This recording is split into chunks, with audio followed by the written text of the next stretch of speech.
এখন যে কথাগুলো বলতেছি শুনেন, আপনারা পাকিস্তানের নিয়ে ভারত নিয়ে ব্যস্ত, আসলে কিন্তু অ্যাকচুয়ালি বাংলাদেশের সাথে ভারতের একটা যুদ্ধই চলতেছে।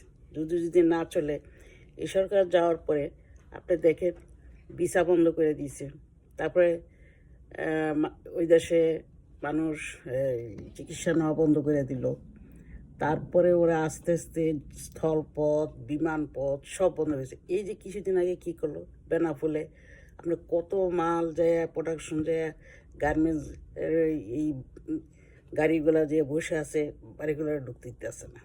এখন বুঝেন ওরা আসলে যুদ্ধ শুরু, ওরা ওদের একটা মন্ত্রী বলতেছে যে বাংলাদেশিদের বাঁচতে পারবে না আমাদের সাথে যদি কোনো রকম এরা পাল্লা দিতে চায়, পাল্টাপাল্টি করতে চায়, ওদের বাঁচার ব্যবস্থা রাখবো না আমরা।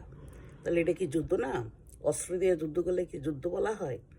এরও এক ধরনের যুদ্ধ চলতেছে, কিন্তু বাঙালিরা লাফাইতেছি খালি পাকিস্তান নিয়ে নিজের দেশ নিয়ে তো যুদ্ধ লেগে আছে আজকে ভারতের সাথে। ভারত কি করতেছে, আপনাদের কি দিচ্ছে? আজকে বাংলাদেশে একটা এই গার্মেন্টসের ব্যবসাটাই নষ্ট করে দিতে যাচ্ছে। এদের প্ল্যান ম্যাপিং এখন চিন্তা করছে যদি ওদেরকে একবারে এবং ওরা একটা নিঃস্ব হয়ে যাবে, গার্মেন্টস চলে গেলে ওদের মানুষ বেকার হয়ে যাবে, ওরা কি করবে? গরিব মানুষ মরবে। তো বাংলাদেশের ওরা কখনো ভালো চায় না, কোনো সময় ভালো চায় না। যখন আপনার আপনার এদের সাথে আমাদের কি হয়েছিল? কোনো কিছুই না। ওই হাসিনা সরকার নাই, ওদের ওদের সমস্যা এটাই, আর কিছু না। বিনা প্রকাশ্যে প্রথম ধরলো যে ওদের এই হিন্দুদেরকে বাংলাদেশ অত্যাচার করে, পরে দেখেন কোনো প্রমাণ হচ্ছে না।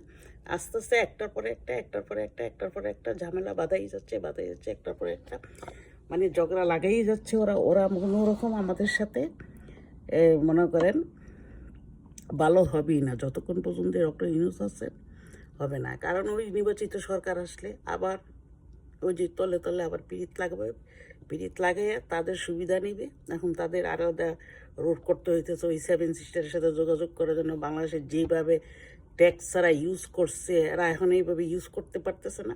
এখন তাদের তখন মাথা নষ্ট, ওরা কিন্তু যুদ্ধ চালিয়ে যাচ্ছে বাংলাদেশের সাথে। এখন বাংলাদেশের যদি সুযোগ খুঁজতেছে, বাংলাদেশের মুখ দিয়ে একটা কথা বললে এরা আমাদের সাথে যুদ্ধ।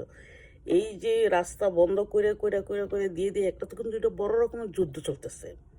কিন্তু অস্ত্র দিয়ে মানুষ মারলে এখানে যুদ্ধ হয় না, বুঝছেন? ওই দিকে না লাপাইয়া নিজের দেশের সতর্ক থাকেন, নিজের দেশের মানুষ নিয়ে ভাবেন কীভাবে এদের দেশ ছাড়া চলা যায়, বিকল্প রাস্তা বাইর করেন।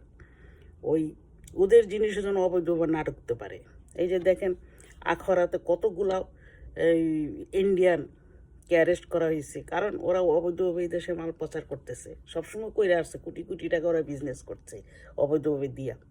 তারপরে ওদের লোকে বর্ডার দিয়ে ঢুকছে, ওরা গুল্লি করছে, মনে করছে বাংলাদেশি, মনে করে ওদের দেশের লোকেরা গুল্লি করে পঙ্গু করছে। ওই গুল্লিবিদ্ধ লোক এখন ঢাকা মেডিকেলে চিকিৎসা হচ্ছে।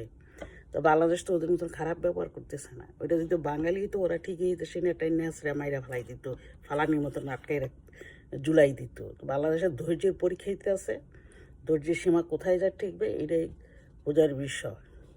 আল্লাহ হাফেজ।